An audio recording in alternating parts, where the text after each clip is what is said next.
Welcome to the Boxing Bookie. We are back. It's good to be back. Got a good one for y'all today.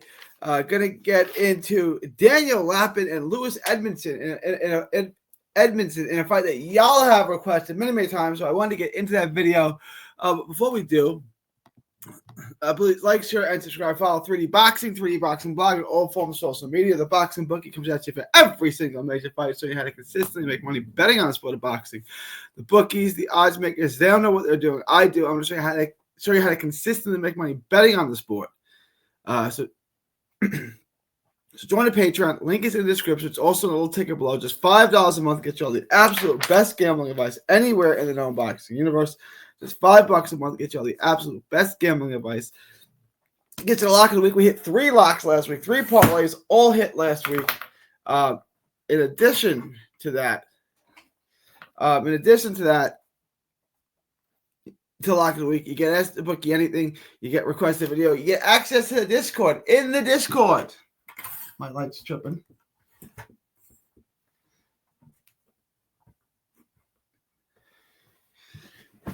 In the Discord, you guys get the live betting, the updated props. We stream fights. It's an absolute great community to be a part of. So get the absolute best gambling advice anywhere in the known boxing universe for just $5 a month. Just $5 a month. Get y'all the best gambling advice.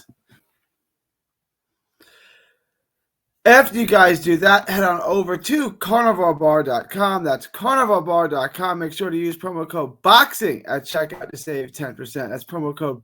Head on over to carnivalbar.com.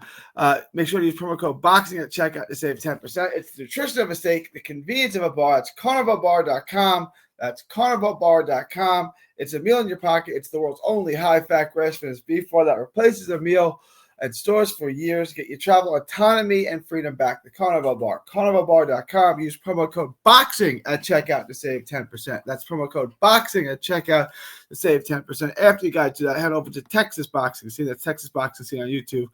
All proceeds from that channel go to autism research and recovery.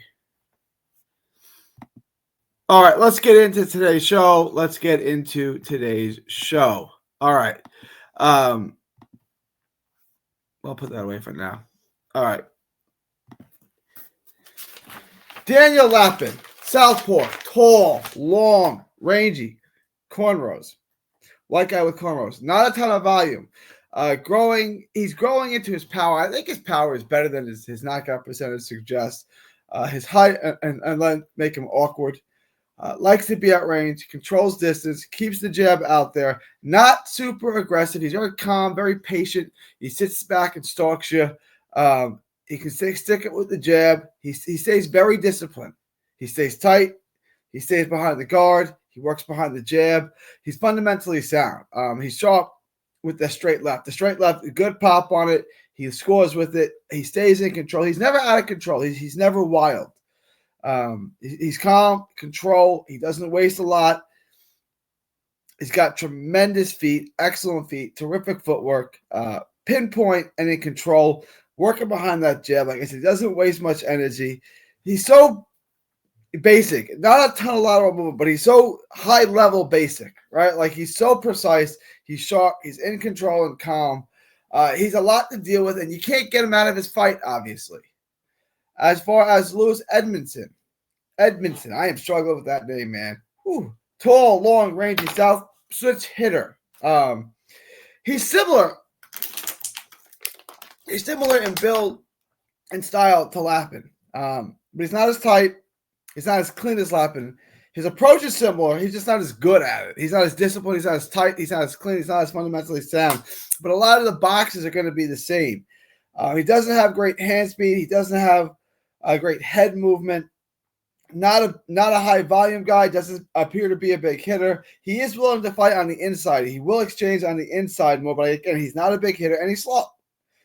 He's just not world level to me. He can use the ring. Nice jab, but he drops it. He drops his hand quite a bit. Like he drops his hands. He's not a high volume guy. He's easy to hit. He switches more than I like, and he switches in front of you. He's gotten away with it. I don't think he's going to get away with it with Lapin. He's got a little bit of movement to him, not much lateral move, not much head move, but he's not, completely stationary either. And he's a lot like Lapin, but not as good as Lapin. He drops his hand. He's not sound. He's easier to hit. He's easier to counter. He's easier to. He's just not as sharp. He's not as fundamentally sound. He's not as clean. He's not as good as Lapin. So to me, this is a relatively easy fight to pick. I got Lapin in this all day. What happened to my book here? Hang on one second.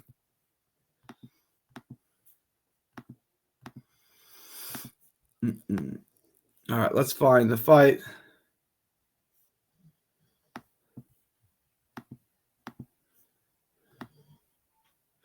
Lapin at minus 450, I think is good value. I'd lay off the props on this. I probably like the over 8.5, but I would just put this in my parlay. Lapin minus 450. He could get the stop, but I don't think so. I think it goes the distance, but just throw this in your parlay. You can bring your odds down. You can parlay this with, say, Usyk by decision, and you got yourself a nice Usyk on the money line rather, and Lapin on the money line. You got a nice little parlay going here.